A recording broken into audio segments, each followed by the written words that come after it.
болған әскери қатарында ұлы отан соғысын басталғанда шақырылды. Әскери қызметін Қиыр Шығыс майданында 540-шы атқыштар полкінде өткерді. Жапонияның талқандауға қатысып, Запорожье атақты Япония медалімен оралды.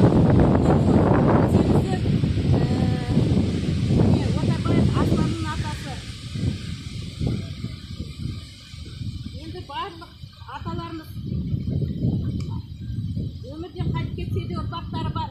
Сөлбаев Кәрмен атамыз 1910 жылы Емшол ауылында туған, 1940 жылы 12 желтоқсаннан 1943 жылы 21 маусымға дейін атқыштар полкінде 76 зеңбірек расчетында 1943 жылы 31 желтоқсаннан 4 жылға дейін 7 қаңтарға дейін 27 апрельда полкінде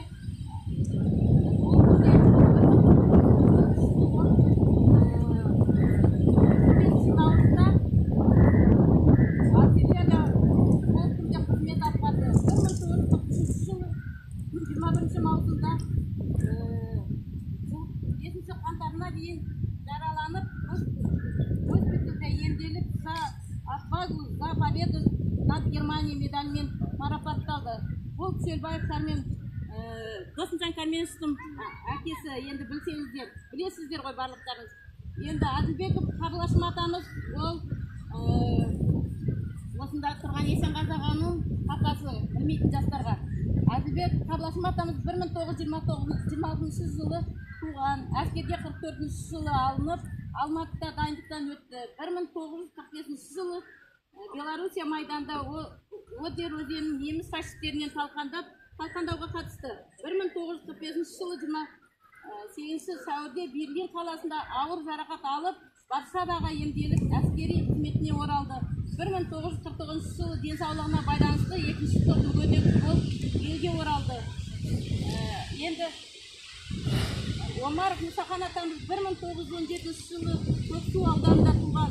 1938 жылы әскер қатарына алынып, 41 жылдар аралығында Кеңес соғысынан қатысты. Ұлы отан соғысында Кавказ майданында соғысты. 1945 жылы Москвада жеңіс парадына қатысып, жоғарғы бас қолбасшы Сталиннің алғысымен марапатталды. Кавказды қорғағаны үшін Германияның медалімен марапатталды.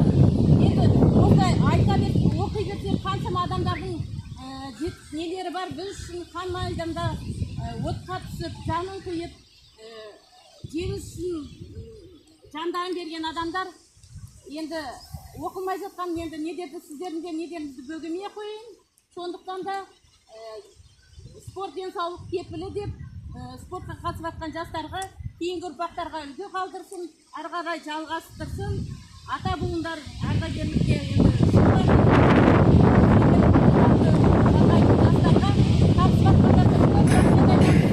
ауылымыздың атынан ары қарай жеңіспен болуларына тілектеспіз.